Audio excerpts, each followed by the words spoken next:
नमस्कार विद्यार्थी मित्रों, Om group of school Rajula Kumbhariya વિદ્યાર્થીઓ, હું જસ્મીન વાછાણી, ઓમ લકોલીસ વિદ્યા સંકુલ રાજુલા.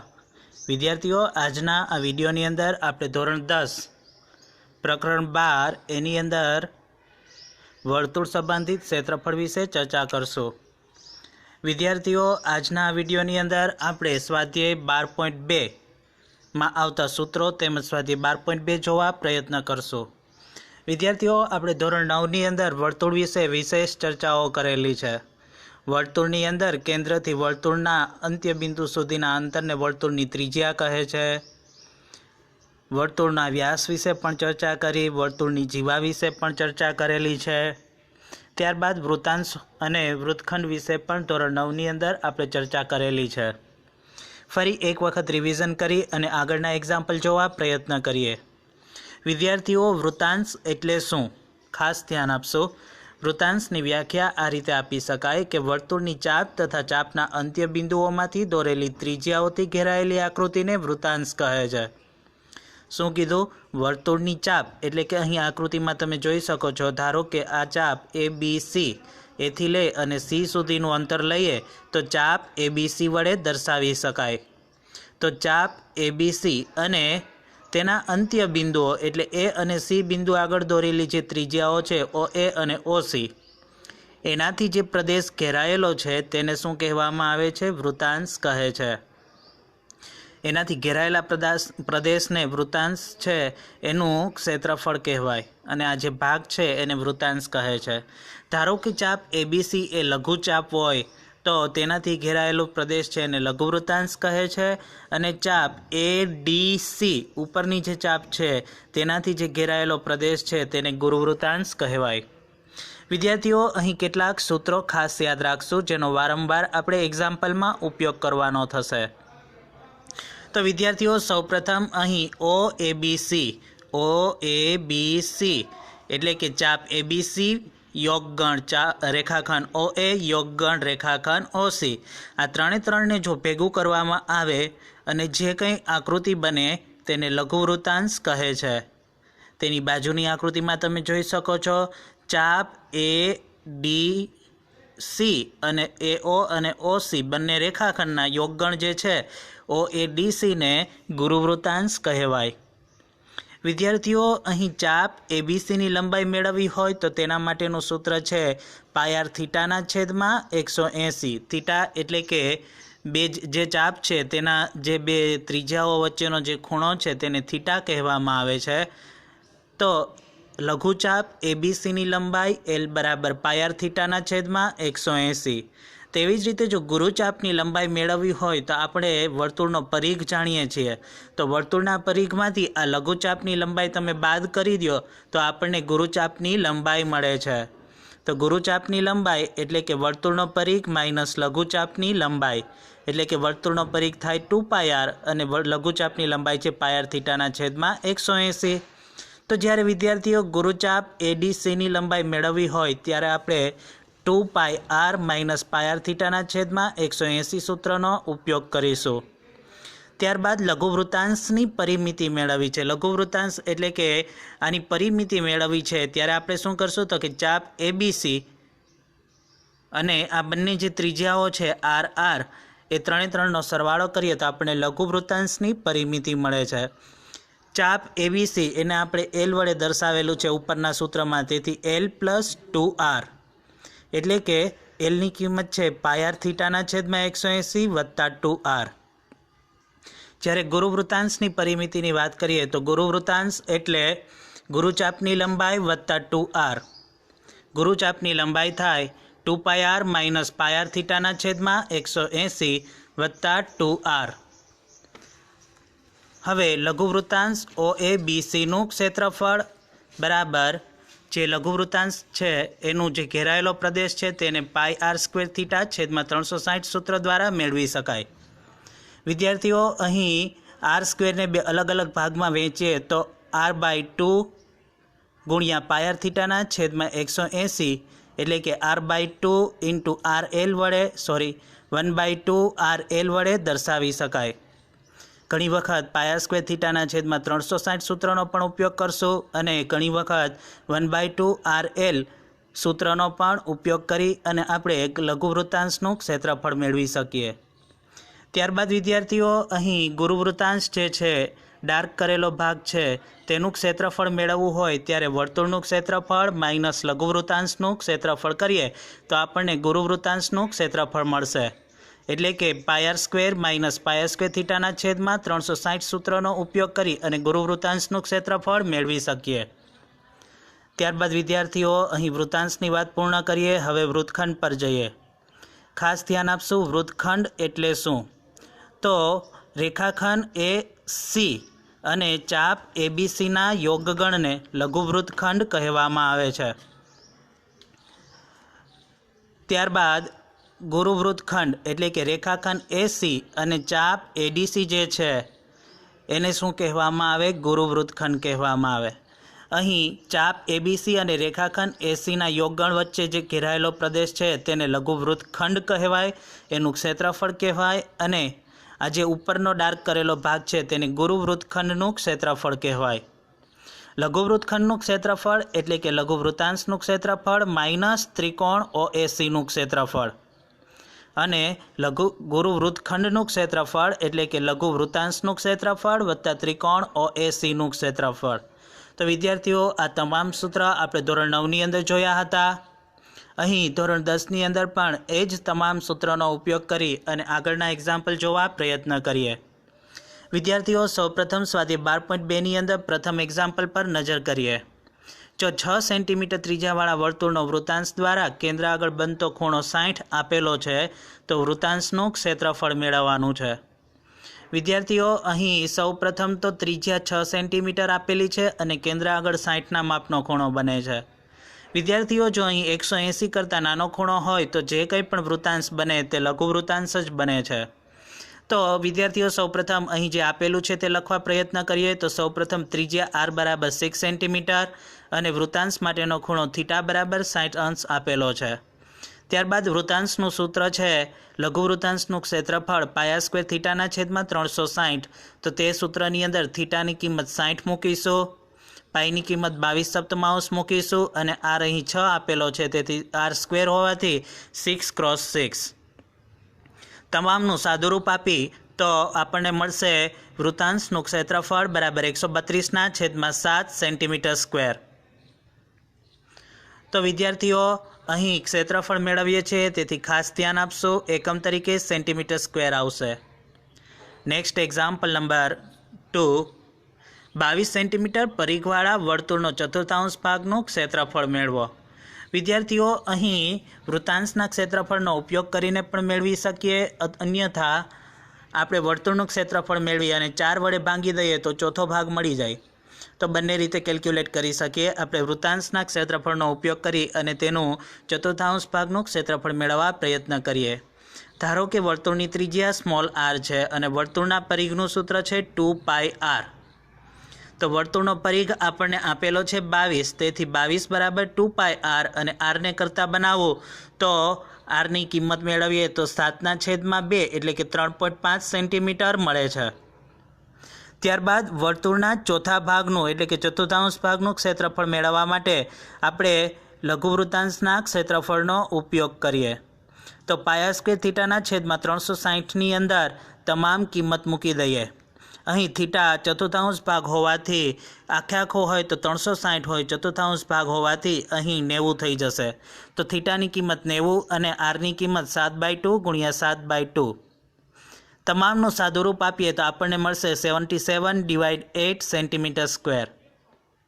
વિદ્યાર્થીઓ જો આ વૃત્તાંશના સૂત્રનો ઉપયોગ કરી અને ન મેળવવું હોય તો આપણે ત્રિજ્યા મેળવી ત્યારબાદ વર્તુળના ક્ષેત્રફળ મેળવીશું, ભાગ્યા 4 કરી દઈએ તો પણ આપણને 77/8 જ જવાબ મળશે. Next example number 3. આ એક્ઝામ્પલ વારંવાર બોર્ડની અંદર પૂછાયેલો છે 1 કે 2 માર્ક્સમાં, તો ખાસ ધ્યાન આપી સમજવા પ્રયત્ન કરશો. એક ઘડિયાળના મિનિટ કાંટાની લંબાઈ 14 સેન્ટીમીટર છે અને મિનિટ કાંટો 5 મિનિટમાં જે ક્ષેત્રફળ સમાવે તે મેળવો. તો વિદ્યાર્થીઓ અહીં મિનિટ કાંટાની લંબાઈ આપેલી છે એટલે કે આપણે ધારી લેશું કે તેની ત્રિજ્યા આપેલી છે. અને મિનિટ કાંટો 5 મિનિટમાં ફરે છે, 5 મિનિટ સુધી ફરે છે. તો આપણે વિદ્યાર્થીઓ આપણે પહેલાં એ મેળવી લઈએ કે મિનિટ કાંટો મૂળ સ્થિતિથી 5 મિનિટ પછી જે સ્થિતિમાં છે તેની વચ્ચે કેટલા અંશનો ખૂણો બને. તો વિદ્યાર્થીઓ ઘડિયાળની અંદર કુલ 60 મિનિટ હોય છે અને 60 મિનિટ પૂર્ણ કરે એટલે એક પરિભ્રમણ પૂર્ણ કરે છે. તો 60 મિનિટમાં એક પરિભ્રમણ પૂર્ણ કરતાં બનતા ખૂણાનું માપ 360 થાય. આખો વર્તુળનો રાઉન્ડ પૂર્ણ કરે તો કેટલા અંશનો ખૂણો બને? 360. તો 60 મિનિટમાં કપાતો ખૂણો 360. તેથી 5 મિનિટમાં કેટલો અંશનો ખૂણો બને? તો કે 60 ગુણ્યા 360 ગુણ્યા 5 ભાગ્યા 60 એટલે કે 30 અંશ. તો વિદ્યાર્થીઓ 5 મિનિટના અંતરની અંદર તે 30 અંશનો ખૂણો બનાવે. હવે મિનિટ કાંટાની લંબાઈ 14 સેન્ટીમીટર છે એટલે કે ત્રિજ્યા આર બરાબર 14 સેન્ટીમીટર. ત્યારબાદ જે લઘુવૃત્તાંશ બને તેનું ક્ષેત્રફળ મેળવવું હોય તો આપણે સૂત્ર છે પાયા સ્ક્વેર થીટાના છેદમાં 360. તેની અંદર તમામ કિંમત મૂકી દઈએ તો સાદુરૂપ આપશું તો આપણને મળશે 154ના છેદમાં 3 સેન્ટીમીટર સ્ક્વેર. તો વિદ્યાર્થીઓ આ રીતે ઘણી વખત અહીં મિનિટ ફેરવી પણ નાખે તો પણ અહીં 10 કરી દે તો અહીં ખૂણાનું માપ બદલાઈ જશે. તો ખાસ ધ્યાન આપી આ રીતના એક્ઝામ્પલ સોલ્વ કરવા. Next example number 4. અહીં 10 સેન્ટીમીટર ત્રિજ્યાવાળા વર્તુળની જીવા કેન્દ્ર આગળ કાટખૂણો આંતરે છે. તેને અનુરૂપ લઘુવૃત્તખંડ અને ગુરુવૃત્તાંશનું ક્ષેત્રફળ મેળવો. અહીં પાઈની કિંમત 3.14 લેવાની છે. તો વિદ્યાર્થીઓ અહીં સૌપ્રથમ 10 સેન્ટીમીટર ત્રિજ્યા આપેલ છે તેથી આર બરાબર 10 સેન્ટીમીટર. હવે લઘુવૃત્તાંશનું ક્ષેત્રફળ એટલે પાયા સ્ક્વેર થીટાના છેદમાં 360. તો વિદ્યાર્થીઓ અહીં કાટખૂણો આંતરે છે કેન્દ્ર આગળ એટલે થીટાની કિંમત 90 થઈ ગઈ અને પાઈની કિંમત 3.14 લેવાની છે. તો 3.14ને આપણે 314ના છેદમાં 100 લખી શકીએ. આરની કિંમત 10 હોવાથી 10 ગુણ્યા 10 તમામ પદનું સાદુરૂપ આપી છેદ ઉડાડીએ તો આપણને મળશે 78.5 સેન્ટીમીટર સ્ક્વેર. ત્યારબાદ વિદ્યાર્થીઓ અહીં લઘુવૃત્તખંડ અને ગુરુવૃત્તાંશનું ક્ષેત્રફળ મેળવવું છે. તો સૌપ્રથમ અહીં લઘુવૃત્તખંડનું ક્ષેત્રફળ મેળવવું હોય ત્યારે આપણે શું કરવું જોઈએ? તો કે લઘુવૃત્તાંશનું ક્ષેત્રફળ માઇનસ ત્રિકોણનું ક્ષેત્રફળ. તો વિદ્યાર્થીઓ અહીં ખાસ ધ્યાન આપશું, વર્તુળની અંદર ત્રિજ્યાનું માપ ગમે ત્યાં સમાન હોય એટલે કે બે બાજુના માપ 10-10 સેન્ટીમીટર થશે અને કેન્દ્ર આગળ 90 અંશનો ખૂણો બનાવે છે તેથી ત્રિકોણ OAB કાટકોણ ત્રિકોણ થશે. તો લઘુવૃત્તખંડનું ક્ષેત્રફળ એટલે શું? તો કે લઘુવૃત્તાંશનું ક્ષેત્રફળ માઇનસ ત્રિકોણ AOBનું ક્ષેત્રફળ. લઘુવૃત્તાંશનું ક્ષેત્રફળ આપણે પ્રથમ મેળવેલું છે 78.5.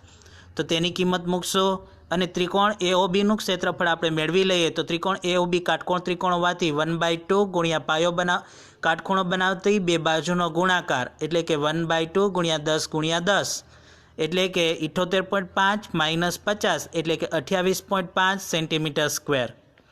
તો જે આ લઘુવૃત્તખંડ છે તેનું ક્ષેત્રફળ આપણને મળશે 28.5 સેન્ટીમીટર સ્ક્વેર.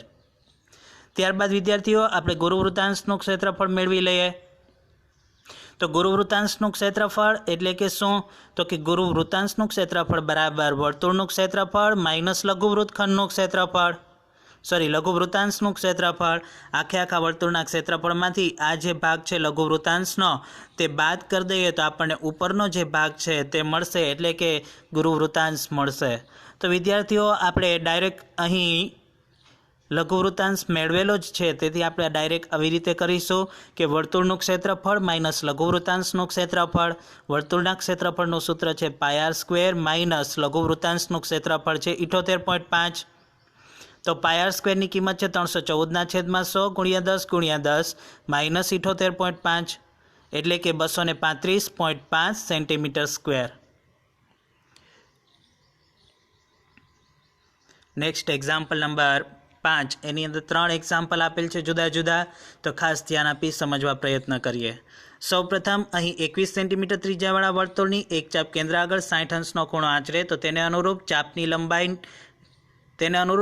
લંબાઈનું ક્ષેત્રફળ મેળવો. તો અહીં 60 છે તેને અનુરૂપ લઘુચાપ થશે તેથી લઘુવૃત્તાંશનું ક્ષેત્રફળ મેળવવાનું છે. ચાપની લંબાઈ મેળવવાની છે તો ચાપની લંબાઈ છે તેનું ક્ષેત્રફળનું સૂત્ર થઈ જશે. શું થઈ જશે વિદ્યાર્થીઓ? ચાપની લંબાઈ મેળવવી હોય ત્યારે પાય r થીટાના છેદમાં 180 સૂત્રનો ઉપયોગ કરશો. તો વિદ્યાર્થીઓ ખરેખર અહીં પાય r થીટાના છેદમાં 180 સૂત્રનો જ ઉપયોગ કરેલો છે, પરંતુ એને અન્ય રીતે લખેલું છે. અહીં 2 વડે છેદ ઉડાડી દો તો પાય r થીટાના છેદમાં 180, આપણે જે સૂત્ર આગળ જોયું તે જ સૂત્ર છે. તો તેની અંદર આપણે કિંમત મૂકીશું તો આપણને જવાબ મળશે 22 સેન્ટીમીટર. ચાપની લંબાઈ મેળવવી હોય ત્યારે આપણે એ જ સૂત્રનો ઉપયોગ કરશું, પાય r થીટાના છેદમાં 180. ત્યારબાદ વિદ્યાર્થીઓ અહીં 21 સેન્ટીમીટર ત્રિજ્યાવાળા વર્તુળની એક ચાપ કેન્દ્ર આગળ 60નો માપનો ખૂણો આંતરે તો તેને અનુરૂપ બનતા વૃત્તાંશનું ક્ષેત્રફળ મેળવો. તો વિદ્યાર્થીઓ અહીં 60 અંશનો ખૂણો બને છે, તેથી તેનો વૃત્તાંશ લઘુ વૃત્તાંશ થશે અને લઘુ વૃત્તાંશનું ક્ષેત્રફળનું સૂત્ર આપણે ખબર છે પાય સ્ક્વેર થીટાના છેદમાં 360. તો તેની અંદર તમામ કિંમત મૂકીએ તો આપણને સાદુરૂપ આપશું તો આપણને મળશે 231 સેન્ટીમીટર સ્ક્વેર. નેક્સ્ટ 5.3ની અંદર ખાસ ધ્યાન આપશું. 21 સેન્ટીમીટર ત્રિજ્યાવાળા વર્તુળ એક કેન્દ્ર આગળ 60 માપનો ખૂણો આંચરે. કેન્દ્ર આગળ 60 માપનો ખૂણો છે અને 21 સેન્ટીમીટર ત્રિજ્યા છે.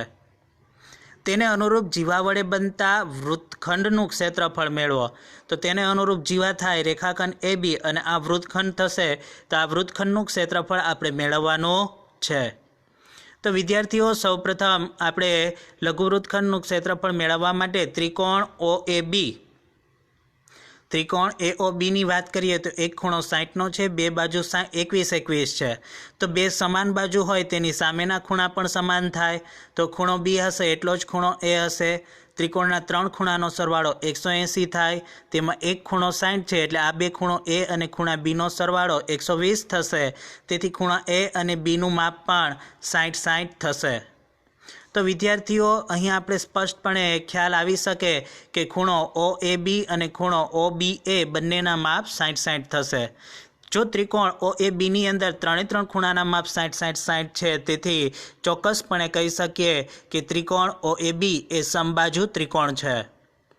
વિદ્યાર્થીઓ જો ત્રિકોણ OAB સમબાજુ ત્રિકોણ હોય તો તેના ક્ષેત્રફળનું સૂત્ર આપણે જાણીએ છીએ √3/4 ગુણ્યા ત્રિજ્યાનો વર્ગ એટલે કે r². તો વિદ્યાર્થીઓ આ એક સૂત્ર જો ખ્યાલ ન હોય તો તે યાદ રાખશો કે સમબાજુ ત્રિકોણનું ક્ષેત્રફળ મેળવવું હોય તો ડાયરેક્ટ આ સૂત્રનો ઉપયોગ કરી આપણે સમબાજુ ત્રિકોણનું ક્ષેત્રફળ મેળવી શકીએ. અહીં ત્રિકોણ OAB એ સમબાજુ ત્રિકોણ છે, તેથી સમબાજુ ત્રિકોણના ક્ષેત્રફળનું સૂત્ર છે √3/4 ગુણ્યા બાજુનો સ્ક્વેર અથવા તો જે ત્રિજ્યા છે r એનો સ્ક્વેર. તો √3/4 ગુણ્યા અહીં બાજુનું માપ 21 છે, તેથી 21નો સ્ક્વેર સાદુરૂપ આપશું તો આપણને મળશે 441 √3/4. હવે લઘુ વૃત્તખંડનું ક્ષેત્રફળ મેળવવું હોય તો લઘુ વૃત્તાંશનું ક્ષેત્રફળ માઇનસ ત્રિકોણ OABનું ક્ષેત્રફળ. વિદ્યાર્થીઓ લઘુ વૃત્તાંશના ક્ષેત્રફળનું સૂત્ર થશે પાય સ્ક્વેર થીટાના છેદમાં 360 અને ત્રિકોણ OABનું ક્ષેત્રફળ આપણે મેળવેલું છે 441 √3/4. લઘુ વૃત્તાંશના ક્ષેત્રફળના સૂત્રની અંદર કિંમત મૂકશું તો આપણને મળશે 231 સેન્ટીમીટર સ્ક્વેર. એમાંથી 441 √3/4 બાદ કરી દઈએ તો 231 માઇનસ 441 √3/4 સેન્ટીમીટર સ્ક્વેર એ લઘુ વૃત્તખંડનું ક્ષેત્રફળ થશે. Next example number 6. વિદ્યાર્થીઓ અહીં 15 સેન્ટીમીટર ત્રિજ્યાવાળા વર્તુળની જીવા કેન્દ્ર આગળ 60 અંશનો ખૂણો આંચરે છે. તેને અનુરૂપ લઘુ વૃત્તખંડ અને ગુરુ વૃત્તખંડનું ક્ષેત્રફળ મેળવવાનું છે. તો વિદ્યાર્થીઓ આ એક એક્ઝામ્પલ જાતે ગણવા પ્રયત્ન કરવો. જો ન ખ્યાલ આવે તો આ વિડીયોના માધ્યમ દ્વારા તમે તેનું સોલ્યુશન જોઈ શકો છો. ખાસ ધ્યાન આપશું, અહીં જે ત્રિકોણ બને છે તે સમબાજુ ત્રિકોણ છે, તો સમબાજુ ત્રિકોણના ક્ષેત્રફળનો સૂત્રનો ઉપયોગ કરશું અને સમબાજુ ત્રિકોણનું ક્ષેત્રફળ મેળવીશું. તો લઘુ વૃત્તાંશનું ક્ષેત્રફળ મેળવી ત્યારબાદ લઘુ વૃત્તખંડનું ક્ષેત્રફળ મેળવીશું અને વર્તુળના ક્ષેત્રફળમાંથી આપણે લઘુ વૃત્તાંશનું ક્ષેત્રફળ બાદ કરી દઈએ તો આપણને મળશે ગુરુ વૃત્તખંડનું ક્ષેત્રફળ. ગુરુ વૃત્તખંડનું ક્ષેત્રફળ મેળવવા માટે વર્તુળનું ક્ષેત્રફળમાંથી લઘુ વૃત્તખંડનું ક્ષેત્રફળ બાદ કરશું તો આપણને મળશે ગુરુ વૃત્તખંડનું ક્ષેત્રફળ. Example number 13.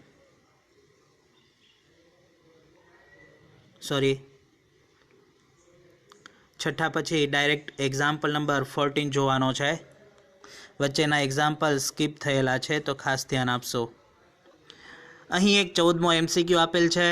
14મા MCQમાં વાત કરવામાં આવેલ છે કે આર ત્રિજ્યાવાળા વર્તુળનો વૃત્તાંશ ખૂણો P હોય તો વૃત્તાંશનું ક્ષેત્રફળ ખાલી જગ્યા થાય.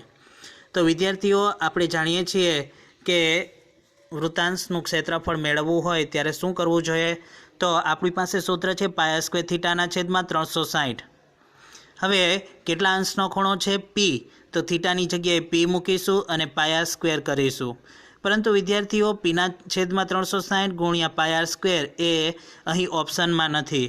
તો આપણે એક કામ કરીએ કે અંશ અને છેદને બે વડે ગુણી દઈએ તો આપણને મળશે Pના છેદમાં 720 ગુણ્યા 2πr². તો એ ઓપ્શન ડી વિકલ્પ સાચો થશે.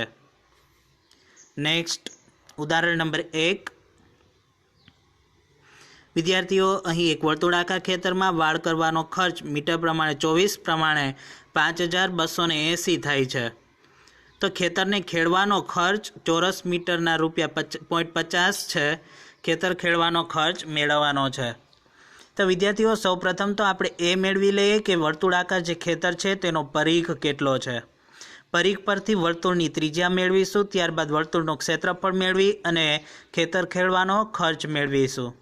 તો વિદ્યાર્થીઓ, સૌપ્રથમ વર્તુળાકાર જે ખેતર છે તેનો પરિઘ મેળવવો, એટલે કે ફરતીકોર જે આકાર હોય, ફરતીકોરની કોર્નર છે તે કેટલા મીટરની છે તે મેળવવું હોય તો કુલ ખર્ચ ભાગ્યા ભાવ કરીએ એટલે આપણને મળશે 5280 ભાગ્યા 24 એટલે કે 220 મીટર. તો વર્તુળાકાર ખેતર છે તેનો પરિઘ 220 મીટર થશે. હવે વર્તુળની ત્રિજ્યા મેળવવી હોય તો વર્તુળના પરિઘ આકારનું સૂત્ર આપણને ખબર છે. વર્તુળાકાર ખેતર જે છે એની ત્રિજ્યા મેળવવી હોય તો વર્તુળાકાર હોવાથી એના પરિઘનું સૂત્ર છે 2πr બરાબર વર્તુળનો પરિઘ, પરંતુ વર્તુળનો પરિઘ તો 220 છે, તેથી 2πr બરાબર 220. આરને કરતા બનાવવું તો મને મળશે r બરાબર 35 મીટર. તો વિદ્યાર્થીઓ, અહીં વર્તુળાકાર જે ખેતર છે તેની ત્રિજ્યા આપણને મળી 35 મીટર. હવે વર્તુળાકાર ખેતર હોવાથી તેના ક્ષેત્રફળ મેળવી લઈએ, કારણ કે ખેડવું હોય તો વચ્ચેના ભાગે ખેડકામ કરવાનું હોય, તેથી વર્તુળાકાર ખેતરનું ક્ષેત્રફળ મેળવવું ખૂબ જરૂરી છે. તો વિદ્યાર્થીઓ, વર્તુળાકાર જે ખેતર છે તેના ક્ષેત્રફળનું સૂત્ર છે A બરાબર πr². પાઈની કિંમત છે 22/7 ગુણ્યા r² એટલે કે 35 ગુણ્યા 35.